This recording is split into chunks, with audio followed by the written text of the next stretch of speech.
지난주에 우리가 살펴본 데가 7장 38장이었죠. 지난주에 우리가 살펴본 데가 37장 38장이었습니다. 37장의 내용이 무엇이었습니까? 한번 30장 38장 한번 짚어보고 넘어가면 좋겠습니다. 37장에서는 바벨론이 드디어 이제 예루살렘을 포위를 했습니다. 느부갓네살 군이 이제 마지막으로 이제 유다를 멸망시키는 3차 그 침공 때인데 포위를 했습니다. 이 포위를 하고 있었는데 이집트군이 출발을 했다라는 그런 소문이 들려왔습니다. 뭐 특별한 게 있습니까? 이집트군이 출발을 했다. 그러니까 이 유다에서 이집트에 구원병을 요청하는 사자를 보냈는데 그 요청에 따라서 이집트군이 구원을 위해서 출발한 겁니다. 그러니까 이 예루살렘을 포위하고 있던 바벨론군이 포위를 풀고 물러났습니다.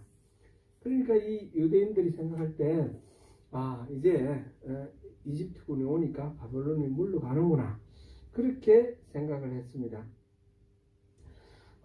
이때 예레미야도 자기 고향 그 베냐민 땅에 있는 아나돗이죠. 고향 아나돗에 그 유산 문제를 정리하기 위해서 나가다가 그 예루살렘 성문을 나가다가 잡혔어요. 베냐민 문 앞에서 잡혔습니다. 그래가지고 백성들이 생각할 때 이 사람 맨날 바벨론에게 투항하라 그랬는데 항복하라 그러던 사람이 지금 나가니까 바벨론에게 항복하러 가는구나. 그래서 이 사람을 사로잡아서 감옥에 넣었습니다.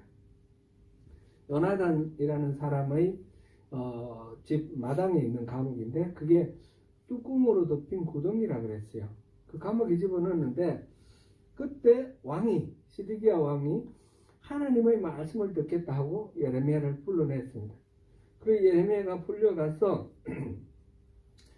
왕에게 이제 하나님의 말씀은 우리가 항복하라는 거다, 그걸 전하고, 그리고 내가 이렇게 지금 다시 또 돌아가면 그 구덩이에 이렇게 갇히면 그건 너무 억울하기도 하고 이제 어렵다, 날 좀 살려달라 그래가지고 왕이 돌려보내지 않고 시위대 뜰에 있는 감옥에다가 가두었습니다. 예레미야는 이제 구덩이에 빠졌다 한번 올라온 거죠. 그래서 감옥에 갇혔습니다. 여기 이제 37장 이야기고, 38장 이야기는 그때의 사람들, 여기 38장 들어가면 스바랴, 그다랴, 유갈, 파술 이런 사람들이 있는데 이 사람들이 예레미야가 예언하기를 갈대아인에게 항복하는 것이 그것만이 살 길이다 이렇게 말을 하니까 지금 전쟁 중인데 백성들이 동요가 되고 군인들이 싸울 의욕이 없다는 거죠. 사기를 떨어뜨리는 이적행위다. 그래가지고 이 예레미야를 죽이라고 왕에게 요청합니다. 그랬더니 왕이 여기 무슨 힘이 있습니까? 여러분들 알아서 하세요.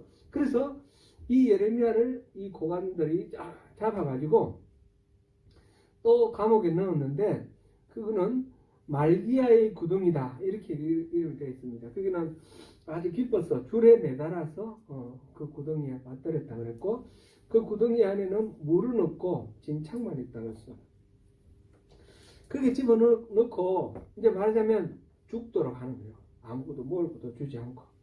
그랬을 때에 메시 중에서 구스 사람 에벳멜렉이라는 사람이 있는데 이 사람이 이 상황을 왕에게 보고를 하면서 그대로 놔두면 이 예레미야가 죽습니다. 그랬더니 시드기야 왕이 30명을 데리고 와서 예레미야를 건져내가 구출하라 그랬습니다. 그래서 에벳멜렉이 가서 예레미야를 구출해서 구덩이에서 건져내서 그 다음에 다시 시위대 뜰에 있는 감옥에 갇혔습니다. 이때 시드기야 왕은 다시 예레미야에게 물어봅니다. 하나님의 뜻이 뭔가? 그래 하나님의 뜻을 계속 물어보는데 예레미야를 통해서 계속 하나님 뜻을 듣는데 그 듣고는 똑같은 질문만 계속 하고 있어요. 지금 시드기야가 바벨론에게 항복하지 않으면 살 길 없다는 말을 듣고 자기는 이 예레미야 말을 듣고 싶긴 한데 만약 이제 항복을 하고 그러면 지금 바벨론에 먼저 항복한 사람들이 두렵다는 거죠. 그들이 자기를 조롱할까봐 두려워해서 항복할 수 없다. 그렇게 얘기를 합니다. 그래서 지난주에 우리가 살펴본 그 내용의 핵심이 이제 이 말씀인데 과연 누구를 두려워해야 할 것인가? 지금 먼저 포로로 끌려간 사람들이 있는데 자기가 항복하면 이 사람들이 꿈이 무너지는 거예요. 지금 포로로 끌려가 있는 사람들이 바람은 옛날에 히스기야 왕 때처럼 기도해가지고 아수르로 물러갔지 않습니까? 마찬가지로 이 기도를 해가지고 빨리 바벨론에서 자기들이 돌아오기를 귀환을 할 수 있기를 그렇게 바라는데 하나님의 뜻은 그게 아니었습니다. 그런데 자기가 항복하면 그 포로로 끌려갔던 사람들이 자기를 조롱하고 원망하고 자기를 이렇게 받아들이지 않을까봐 그게 걱정이 돼서 하나님의 그 말씀의 진리성 이걸 생각하는 것이 아니라 자기가 그 포로로 끌려가 있는 그 사람들로부터 어떤 대접을 받을까 자기 중심적인 사고방식을 함으로 이 사람들에게 두려워하고 그러면서 하나님의 말씀에 순종하지 못하고 있는 그런 시드기야를 보면 예레미야의 말을 계속 듣는 거 보면 아예 무시하는 것도 아니에요. 엘리야김 같은 경우는 요야김이 엘리야김이 이제 왕 이름이 요야김이 되는데 요야김 그 앞에서 우리 봤을 때 요야김 5년에 이 예레미야의 말을 바룩이 다 이렇게 받아 적었는데 그걸 그 두루마리를 갖고 오라 그래가지고 들으면서 화로에 잘라서 한 구절 듣고 잘라서 버리고 한 구절 잘라 버리고 하면서 하나님의 말씀을 완전히 불태워버렸어요. 그죠? 이렇게 적극적으로 대적하던 여호야김과는 좀 다르게 시드기야는 하나님께 계속 물어봅니다. 예레미야를 통해서 하나님 뜻이 뭔가 자꾸 물어보고 하나님의 뜻을 물어보긴 하는데 순종을 못하는 거예요. 순종 못하는 게 이게 시드기야 결국 멸망하게 되는 원인이 되는 거죠. 그게 이제 지난주에 우리가 살펴본 37장, 38장의 이야기입니다. 오늘은 39장 이 예루살렘이 멸망하는 이 부분만 보겠습니다. 바벨론의 그 느부갓네살과 그 군대는 유다왕 시드기야 9년에 지난주에 우리가 살펴본 그 배경이 되는 거죠. 9년에 공격해 왔습니다. 우리 39장 1절부터 2절까지 한번 보겠습니다. 유다의 시드기야 왕의 제9년 열째 달에 바벨론의 느부갓네살 왕과 그의 모든 군대가 와서 예루살렘을 에워싸고 치더니 시드기야의 제11년 넷째 달 아홉째 날에 성이 함락되니라. 예루살렘이 함락되매. 아멘. 네, 예루살렘이 함락되는 상황입니다. 시드기야 11년이 언제냐? 시드기야 11년이 시드기야가 597년에 왕이 됐습니다. 그로부터 597년이 시드기야 1년 이렇게 하면 10년 후가 되는 거죠. 그럼 587년이 시드기야 11년입니다. 유다의 멸망 해를 587년, 586년 이렇게 이제 두 가지로 나옵니다. 근데 뭐 정확하게 우리가 그 역사를 다 알 수는 없지만 이제 이 횟수 계산하는 방식이 11년 후가 아니라 이 왕이 되는 그 해를 1년으로 치잖아요. 뭐 어느 왕 1년, 원년 이렇게 말할 때 그렇게 하기 때문에 587년으로 보는 것이 더 맞을 것 같습니다.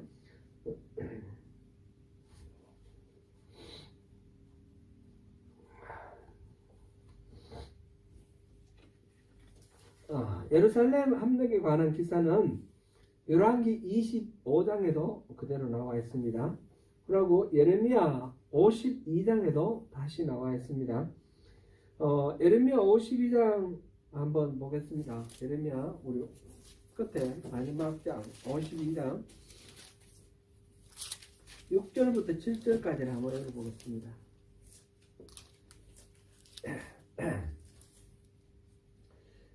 그해 넷째 달 9일에 성중에 기근이 심하여 그 땅 백성의 양식이 끊어졌더라. 그 성벽이 파괴됨에 모든 군사가 밤중에 성문에 나가 두 성벽 사이 왕의 도망하여 갈대아인이 그 성을 에워쌌으므로 그들이 아라바 길로 가더니. 아멘.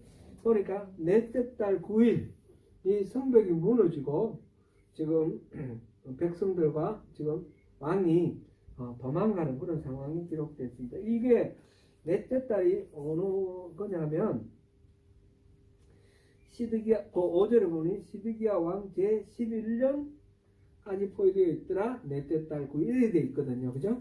그러니까 587년 아까 본 그 587년 넷째 달 9일에 성벽이 무너졌다 하는 것을 우선 볼 수 있습니다. 지금 우선 역사적 상황을 먼저 한번 보겠습니다. 그날 성중에 기근이 심하고 양식이 떨어지고 성벽이 파괴됐다 하는 것을 볼 수 있습니다. 52장 12절 보겠습니다. 12절 52장 12절 보면 바벨론의 느부갓네살 왕의 19째 해 5째 달 10째 날에 바벨론 왕의 어른 사람과 느부사라단이 예루살렘에 이르되 그 다음에 13절 14절까지 있습니다. 여호와의 성전과 왕궁을 불사르고 예루살렘의 모든 집과 고관들의 집까지 불사랐으며 사람만을 따른 갈대아 사람의 모든 군대가 예루살렘 사면 성벽을 헐었더라. 아멘. 지금 느부갓네살 왕 19째 해 그랬어요. 느부갓네살 왕은 605년 BC 605년에 왕이 되었습니다. 그죠? 그 요야김 4년 그게 느부갓네살 원년이라고 그랬습니다. 그때 왕이 되어서 19째 해니까 바로 587년이 됩니다. 587년 아까 4월 9일 날 성벽이 무너졌다고 그랬는데 지금 여기 보니까 5째 달 10째 날 그러니까 한 달 뒤에요. 한 달 뒤에 갈대아 사람의 모든 군대가 예루살렘 사면 성벽을 헐었다. 13절에 성전과 왕궁을 불사르고 예루살렘의 모든 집과 고관들의 집까지 불사랐다. 이렇게 됐습니다. 그러니까 예루살렘은 4월 9일 날 결정적으로 성벽이 무너지기 시작해서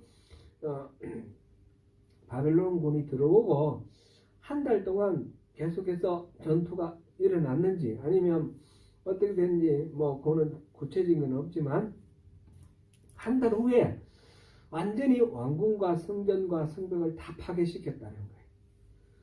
그 바벨론이 이 예루살렘을 점령하고 처음 들어오기 시작한 날부터 왕이 도망간 날 그날부터 시작해서 한 달 후에 완전히 그 성을 그냥 허물어 버렸다는 거죠. 그러니까 점령하고 한 달 후에 흔적을 완전히 없을 정도로 그냥 파괴시켰다 이렇게 보는 것이 좋겠습니다. 이 5째 달 10째 날 이게 이제 중요합니다. 이게 유대인들이 지금도 티샤 베아브라고 그러는데 이거는 5째 달 9째 날이에요. 9째 날 10째 날 바로 앞날인데 그날을 지금 또 이제 저주의 날로 기억하면서 해마다 금식하고 성경을 읽습니다. 무슨 성경 읽습니까? 이날? 예레미야 애가, 그죠? 예레미야 애가. 우리 다섯 두루마리 했지 않습니까? 다섯 두루마리 살펴봤는데 성경을 어떤 특별한 절기 때에 특별한 성경을 계속 읽는 그런 전통이 있었습니다. 6월절 날에는 아가스를 읽었고 그 다음에 77절 맥주절 때는 이 보리 이삭 줍는 거니까 룻기를 읽었고 그 다음에 수정절 장막절 때는 전도서를 읽었고 그 다음에 수전절은 뭐 오대절기는 안 들어가지만 나중에 수전절에는 뭐를 읽었습니까? 수전절은 아니고 불임절 제가 잘못했습니다. 불임절에 에스더 이야기니까 에스더서를 읽었습니다. 그 앞에 불임절보다 앞쪽에 이제 그 이 티샤 베아브 그리고 그 아보월 9일이라는 겁니다. 아보월 9일이라는 금식날인데 바로 그때 이 예레미야 예가를 읽었습니다. 지금도 그렇게 합니다. 제가 이거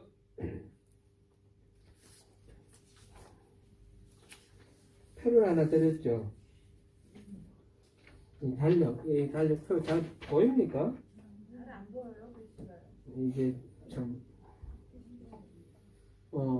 여러분들이 그 인터넷 통해서 더 깨끗하고 더 좋은 걸 좀 받으시기 바랍니다. 제가 몇 가지 골랐는데 다 잘 안 나와가지고 이렇습니다. 지금 보면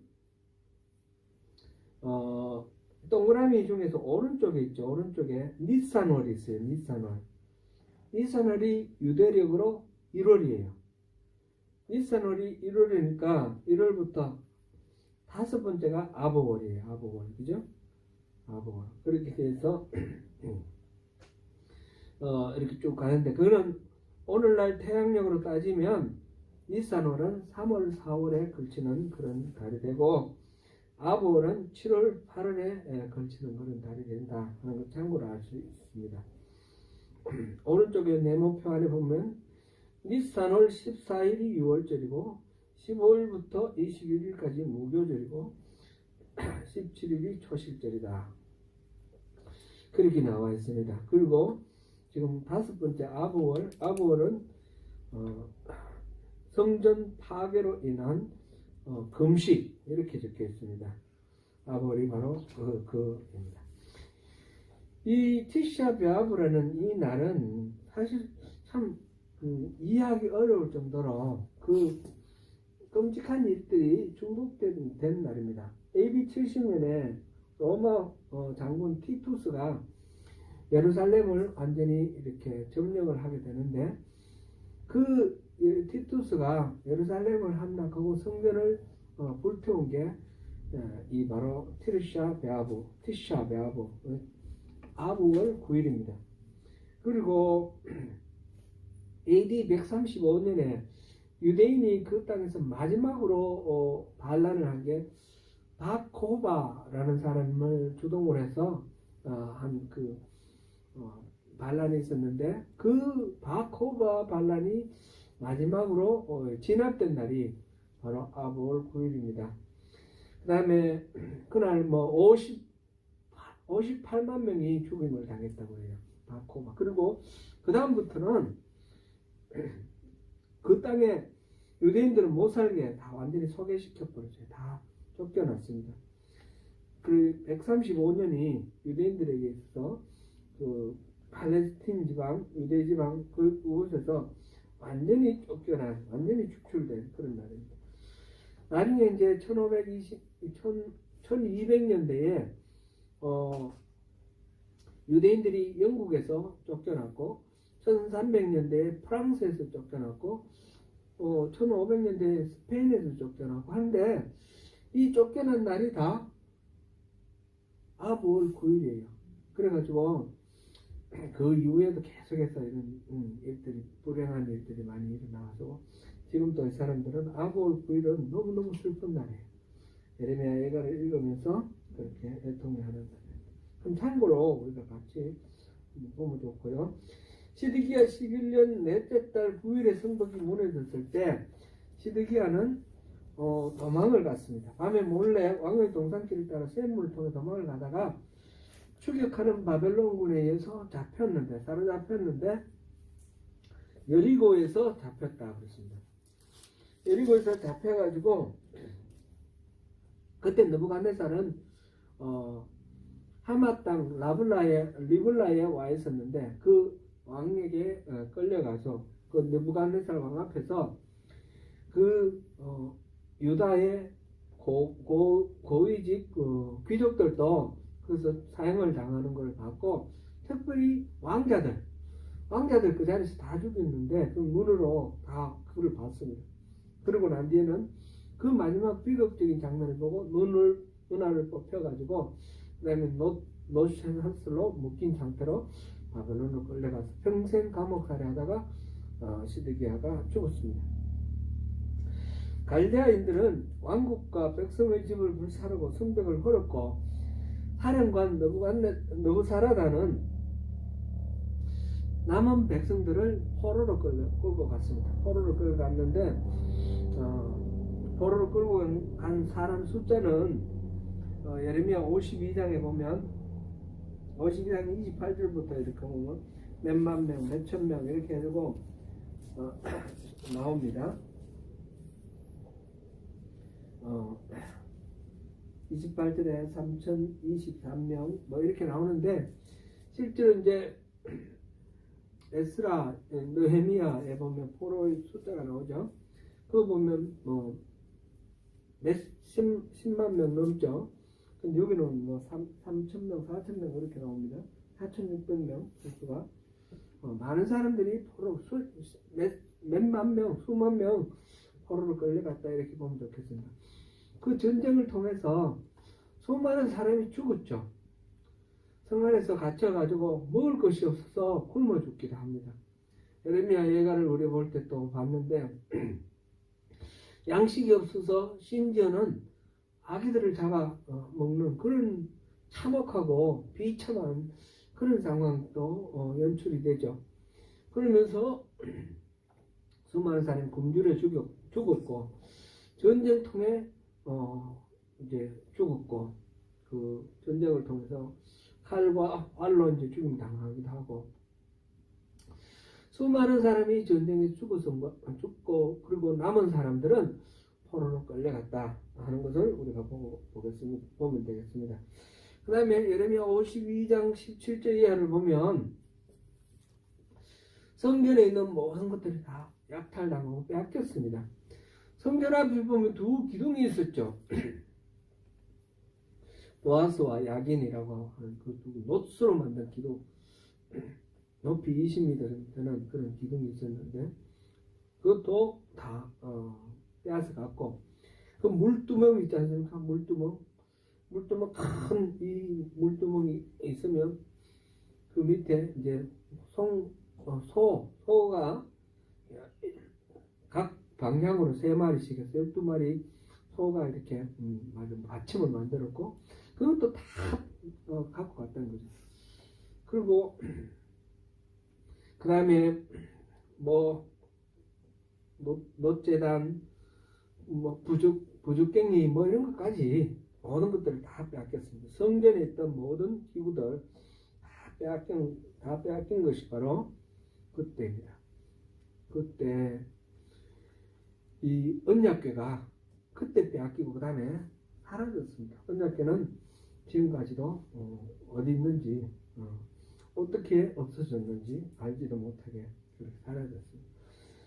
예루살렘 한날 아주 비극적으로 처절하게 파괴되고 사람들이 많이 희생당하고 포로로 끌려간 날이 바로 이 예루살렘 한날, 바벨론의 느부갓네살 왕에 의해서 파괴된 것입니다.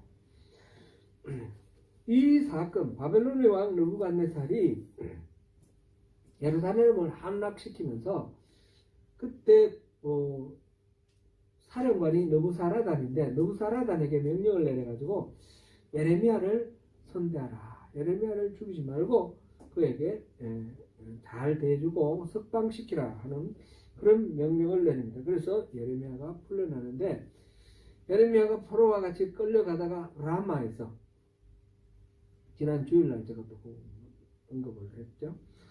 라마에서 풀려났습니다. 예레미야는 아직 감옥에 있을 때 하나님께서 예레미야에게 말씀하셨습니다.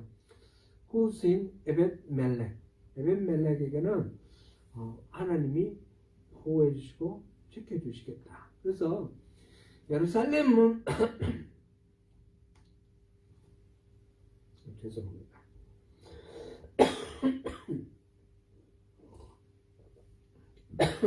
계속 기침이 나요.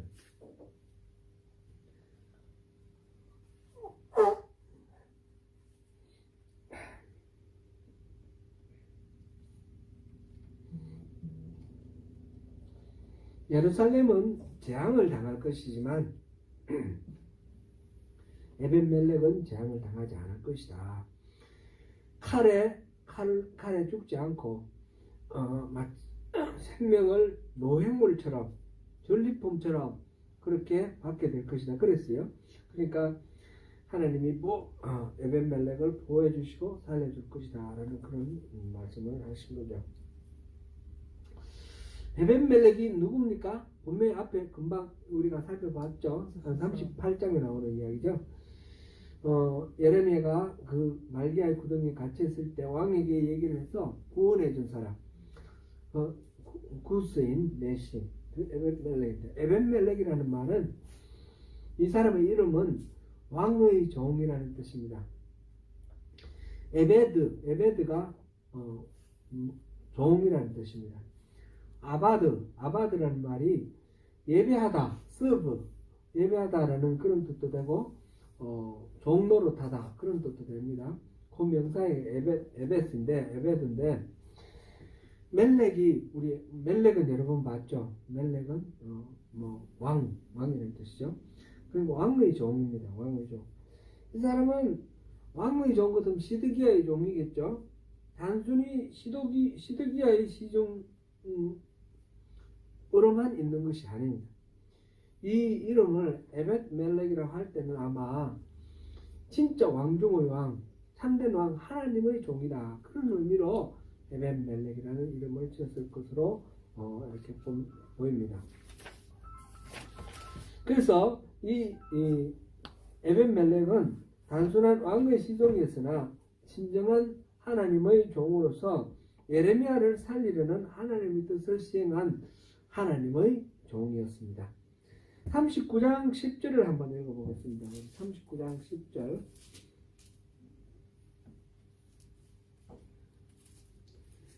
39장 10절 보면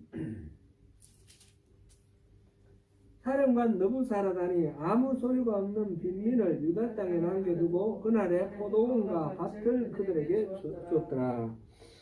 예루살렘이 함락되면서 수많은 사람들이 죽고 수많은 사람들이 포로로 끌려갔는데 느부사라단이 끌고 가지 않고 남겨둔 사람이 있었습니다. 그 사람은 누굽니까?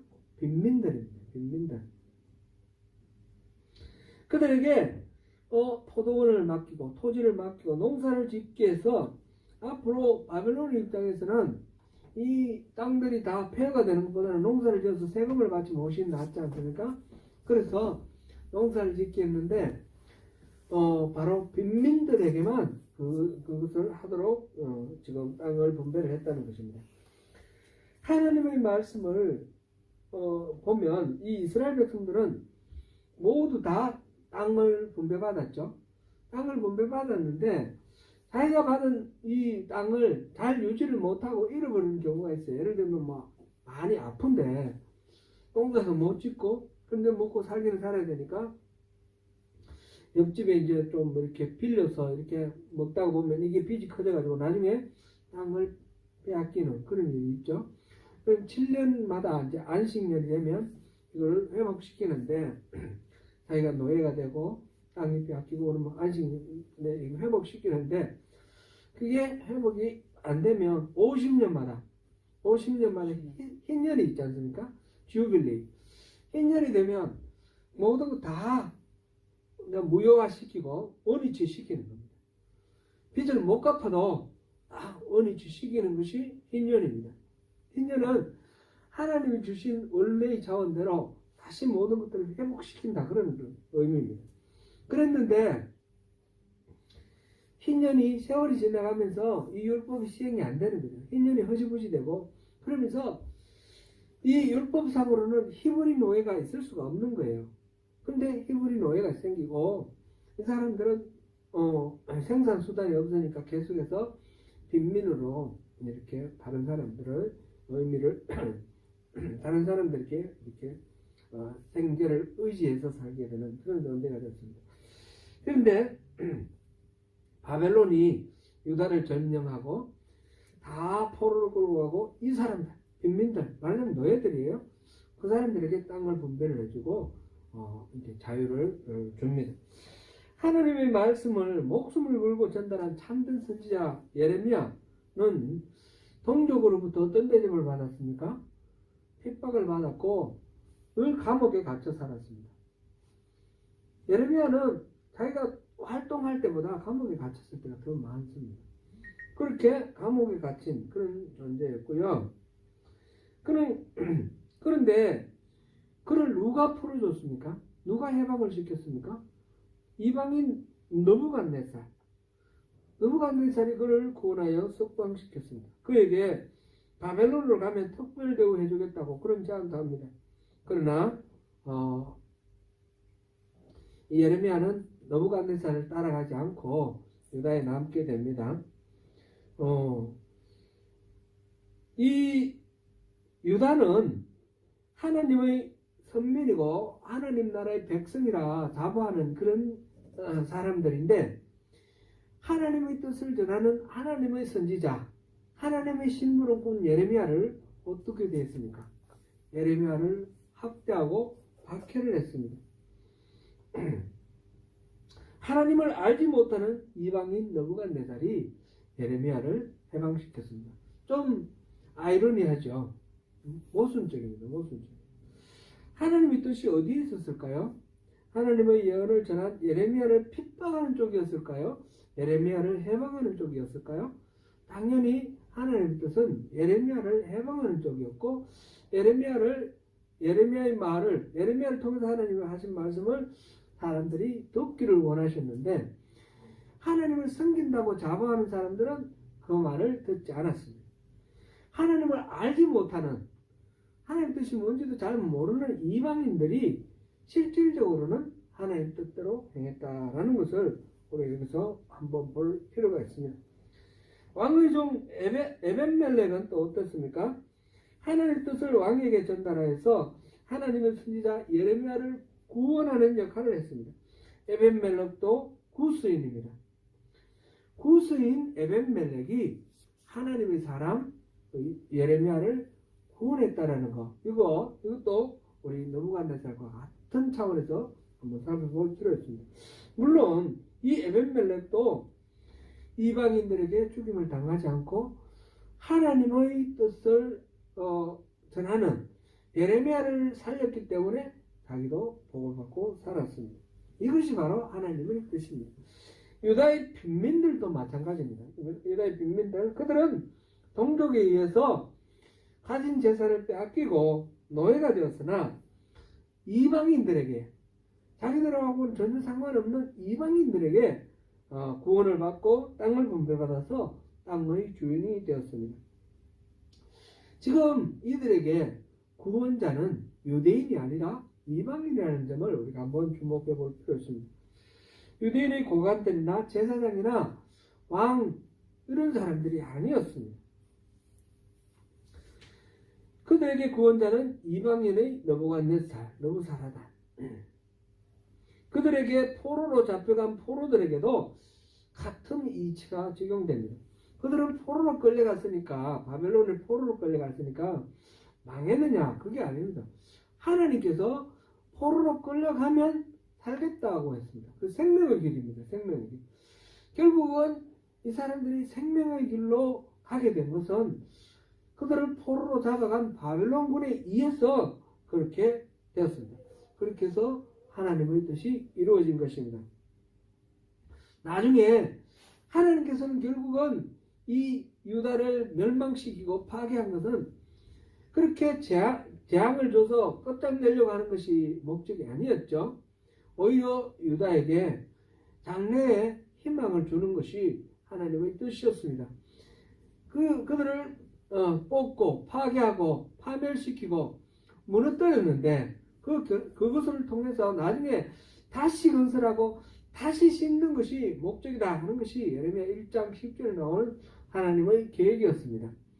바로 포로로 끌려간 이 사람들, 이 사람들 완전히 자기의 삶의 터전에서 뿌리 뽑혀가지고 불쌍한 그런 포로의 신세가 되었지만 이 사람들을 통해서 다시 이스라엘을 세우겠다고 하나님이 계획하셨고 그렇게 이루어졌습니다. 이 모든 일들을 보면 바벨론 군에 의해서 이 사람들이 말하자면 생명의 길로 끌려가는 그런 구원받는 그 길로 가게 되었습니다. 겉으로 드러나는 하나님의 백성이다. 하나님의 선민이다. 하나님의 제사장이다. 하나님 세운 왕이다. 이런 타이틀들은 다 하나님을 대적하는 데 사용되었습니다. 반면에 이방인이고 하나님을 전혀 알지 못하는 그런 사람들이 참된 하나님 뜻을 지키고 보존하고 살리고 회복하는 그 일에 사용이 되었다라는 것이 이렇게 아이러니하고 이렇게 모순적인 일이 이 예루살렘 함락에 담긴 그런 의미라는 것입니다. 우리가 신앙생활을 할 때 내가 그리스도인이다. 내가 교회 다닌다. 예수 믿는다. 이렇게 스스로 말하고 그렇게 열심히 교회 다니는 것. 그것이 굉장히 중요하지만 그것이 전부가 아니라는 겁니다. 중요한 것은 우리 삶이 하나님의 목적에 어떻게 부합하게 사느냐. 그게 더 중요하다는 것입니다. 이름은 하나님의 백성이고 이름은 하나님의 나라인데 실질적으로 하나님을 대적하고 하나님의 계획을 어그러뜨리는 그런 일들이 얼마나 많은지 모릅니다. 우리 현실 사회 속에서. 그래서 우리가 깨어 있어야 됩니다. 예루살렘 함락을 통해서 여기서 우리가 하나님의 그 일하심의 그 오묘함, 우리가 잘 이해할 수 없는 그 깊이를 우리가 깊이 생각해 보면 좋겠습니다. 그러나 그렇다고 해서 모든 것들이 선명하게 이해되는 건 아닙니다. 왜 하필이면 바벨론의 그 폭력을 통해서 그 포압을 통해서 하나님께서 예루살렘을 이렇게 파멸시키고 그리고 다시 이걸 회복시키려고 그렇게 하셨을까? 바벨론이 더 거룩했는가? 바벨론이 더 하나님의 뜻이 합당했는가? 그런 거 아니지 않습니까? 이게 너무 고민스러운 겁니다. 하박국 선지자도 그것 때문에 고민하는 내용이 나오는데 우리 한번 읽어볼까요? 하박국 1장 한번 보겠습니다. 1장 12절부터 2장 1절까지 읽어보면 되겠는데 오늘 그 중에서 한 절만 읽어보겠습니다. 두 절 읽어보겠습니다. 12절 13절 하박국 1장 12절 13절 우리 같이 읽어보겠습니다. 선지자가 이르되 여호와 나의 하나님 나의 거룩한 이시여 주께서는 만세 전부터 계시지 아니하셨으니까 우리가 사망에 이르지 아니하리이다. 여호와여 주께서 심판하기 위하여 그들을 두셨나이다. 반석이시여 주께서 경계하기 위하여 그들을 세우셨나이다. 주께서는 눈이 정결함으로 악을 참아보지 못하시며 해악을 참아보지 못하시거늘 어찌하여 거짓된 자를 방관하시며 악인이 자기보다 의로운 일을 삼키는데 잠잠하시나이까. 바벨론이 더 의로워서 그런 게 아니에요. 바벨론은 더 나쁜 거예요. 더 극악히 나쁜데 하나님께서 예루살렘을 징계하시는 이 유다를 징계하시면서 왜 그 이방인 하나님을 모독하고 하나님을 인정하지 않는 그 바벨론을 통해서 유다를 징계를 하실까? 오늘 참 고민스럽습니다. 그죠? 우리 신앙생활 하면서도 그런 게 많이 우리가 부닥칩니다. 악인들이 벌을 받고 망하고 선인들이 하나님으로부터 복을 받아서 잘 되면 좋겠는데 악인들은 늘 승승장구하는 것 같아요. 선인들은 늘 손해보는 것 같아요. 왜 이렇게 하실까? 참 답답하고 안타까울 때가 많이 있습니다. 그러나 분명하게 우리 여기서 예루살렘 함락을 통해서 우리가 확인할 수 있는 것은 유다를 바벨론을 들어서 유다를 징계를 하시고 70년 후에 다시 귀환시켜서 이 유다를 회복시킬 때에 바벨론도 또한 징계를 하신다는 것입니다. 바벨론은 더 나쁜, 더 악독한 그런 이방인이기 때문에 거기에 합당하게 징계를 하신다는 사실을 우리가 볼 수 있습니다. 앞으로 이제 우리 46장부터가 나머지 이방인들에 대한 하나님의 뜻인데 그 이야기들을 보면 결국은 이 이방인들이 다 거기에 합당한 징계를 받는 것을 알 수 있습니다. 이러한 사태를 통해서 결국 이제 우리가 마음속에 이렇게 새겨두어야 될 것은 하나님의 약속, 하나님의 계획, 하나님의 뜻, 하나님의 말씀은 반드시 이루어진다는 것입니다. 사람들이 아무리 열심히 기도하고 아무리 열심히 주여 믿음으로 고백하더라도 하나님이 계획하신 거하고 어그러지면 그거는 아무런 의미가 없습니다. 그러니까 우리의 종교적 행위의 능력이 더 강한 것이 아니라 하나님의 뜻이 더 강하다는 것입니다. 그러므로 우리가 하나님의 뜻을 분별을 하고 그게 순종하는 것이 가장 중요하다는 것을 봅니다. 지금 예레미야서를 통해서 계속해서 우리가 확인하는 것은 이 이스라엘 백성들은 절대로 이 유다가 멸망하지 않을 거라고 생각합니다. 왜냐하면 왕이 다윗의 자손이니까. 그리고 성전이 예루살렘에 있으니까. 절대로 망하지 않을 거라고 생각합니다. 예레미야가 계속해서 바벨론에게 항복하라 하지만 끝까지 항복 안 하잖아요. 그래서 완전히 파멸을 맞는데 예레미야의 말대로 일찍 항복을 했으면 그렇게까지 파멸되지 않겠죠. 그런데 왜 그렇게까지 마지막까지 가느냐. 수많은 선지자들 제사장들이 백성들에게 무슨 얘기를 했습니까? 계속해서 평안하다 평안하다 평안하다 평안하다. 하나님이 우리 편이다. 우리는 안 망한다. 포로로 끌려간 그 선지자도 스마야 같은 경우도 2년에 돌아올 거다 그러고 막 그러지 않습니까? 오늘날도 하나님의 뜻과 상관없이 평안하다 평안하다 하는 그런 메시지를 전하는 그런 거짓된 선지자들도 많이 있습니다. 무조건 평안하다고. 왜냐하면 그렇게 하면 좋아하거든요. 우리도 그거를 우리가 진정으로 우리 속마음을 들여다보고 진정으로 내가 원하는 것이 하나님의 뜻인가? 아니면 나의 욕구인가? 그거를 살펴봐야 됩니다. 다음 주에 우리가 살펴볼 부분에 그런 내용이 나올 텐데요. 이 바벨론에 멸망당하고 그 다음에 그 땅을 총독이 그다랴라는 사람이 총독이 됐는데 이 그다랴를 이스마엘이라는 왕족이 이 그다랴는 평민입니다. 이 왕족이 이 그다랴를 죽였습니다. 거기서 죽이고 그러니까 이 이스마엘과 같이 이제 경쟁을 하던 그 요하난이라는 사람이 이 이스마엘을 축출을 했어요. 쫓아냈습니다. 그런데 이 사람이 예레미야에게 말합니다. 하나님의 다음 주에 우리 자세히 보기로 하고요. 하나님 뜻이 어디 있느냐? 우리가 하나님이 말씀하신 대로 무조건 순종하겠다. 그리고 예레미야가 10일 하나님이 말씀하신다고 하나님의 응답을 전하고 그럼 10일 동안 기도하면서 기다렸어요. 10일 후에 예레미야를 통해서 하신 하나님 말씀이 절대로 애굽으로 가지 말라고 했어요. 그랬더니 이 사람들이 뭐라고 그럽니까? 가짜 선지자다. 예레미야는 가짜다.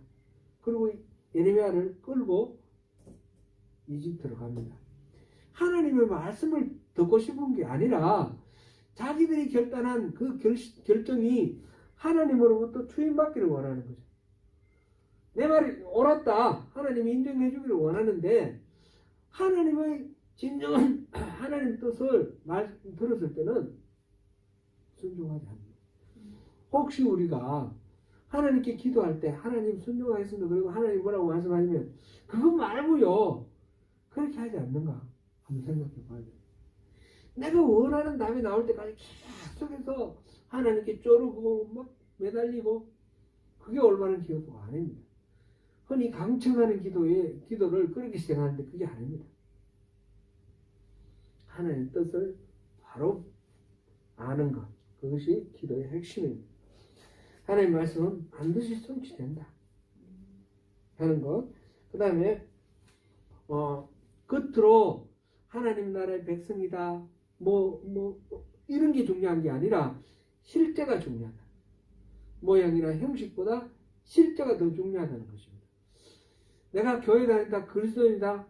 우리가 이제 한국의 정치 또 깊이 이야기하면 좀 골치 아프니까 살짝만 얘기하면 장로님이라고 그래가지고 막 우리 대통령 뽑자고 했는데 장로님이라고 뽑았는데 과연 그 사람들이 하나님의 뜻을 이 땅에 펼쳤느냐 생각할 때는 아닌 경우들이 많다는 거죠.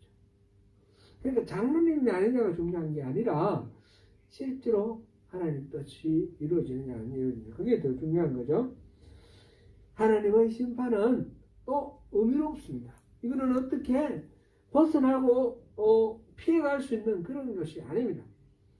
의미하신 그 하나님의 그 뜻을 우리가 속이려고 하거나 그거를 기만하려고 하거나 피하려고 하거나 그럴 게 아니고 하나님 앞에 우리가 잘못했으면 징계를 받고 회개를 하고 돌이키는 것이 중요한 것입니다.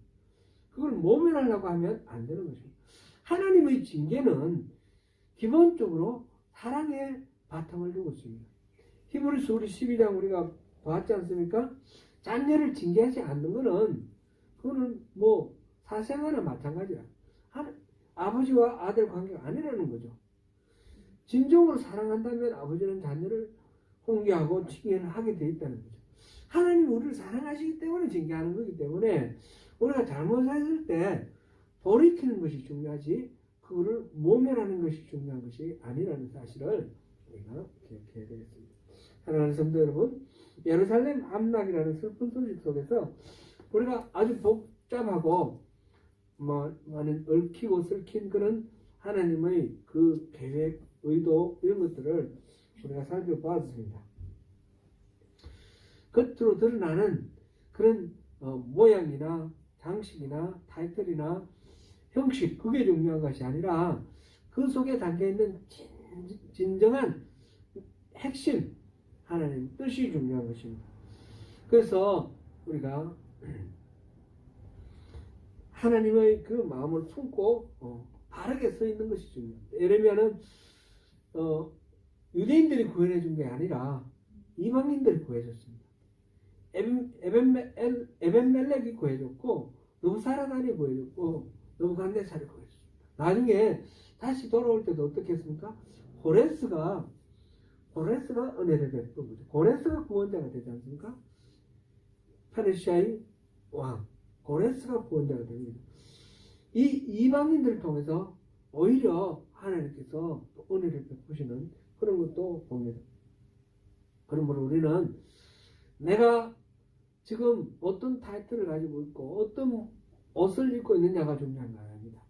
내가 교회에 다니고 내가 그리스도인이라는 이름을 갖고 있고 이게 중요한 것이 아니라 내가 진정으로 하나님 뜻 안에 있는가. 그래서 선줄로 믿는 자는 넘어질까 주의하라고 했습니다. 그래서 항상 깨어서 우리 자신의 현주소를 점검을 하면서 주님 뜻 안에서 주님이 우리에게 주시고자 하시는 그 핵심적인 선물은 바로 우리에게 참된 기쁨과 평강을 영원한 생명을 누리는 것입니다. 그것을 다 누리시는 저와 여러분 되시기를 축원합니다.